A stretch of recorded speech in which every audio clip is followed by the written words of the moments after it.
ধলাই বিধানসভার অন্তর্গত দর্মি হাইস্কুলের প্রধান গেটের সামনে একটি জলবাহী ট্রাক আজ মঙ্গলবার দুর্ঘটনার কবলে পড়ে। জানা গেছে, কাবুগঞ্জ থেকে আমরাঘাটের উদ্দেশ্যে যাচ্ছিল ওয়ান্ডার মিনারেলস কোম্পানির একটি জলবাহী ট্রাক। পথে রাস্তার উপর হঠাৎ একটি ছাগল চলে আসায় সেটিকে বাঁচানোর চেষ্টা করেন চালক।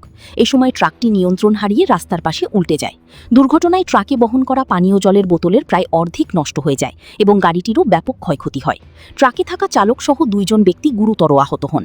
স্থানীয় বাসিন্দারা দ্রুত উদ্ধার কাজে এগিয়ে গিয়ে আহতদের রক্তাক্ত অবস্থায় চিকিৎসার জন্য হাসপাতালে পাঠানোর ব্যবস্থা করেন। এদিকে ঘটনার খবর পেয়ে পুলিশ ঘটনাস্থলে পৌঁছে দুর্ঘটনাগ্রস্ত ট্রাকটি সরানোর পাশাপাশি পরিস্থিতি নিয়ন্ত্রণে আনে।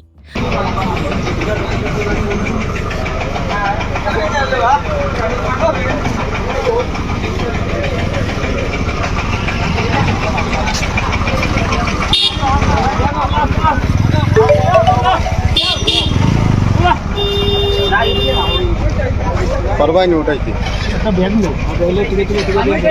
ওই জলগুন কত আনন্দ রয়ে গেছে দেখো মানে পুরা যাওয়া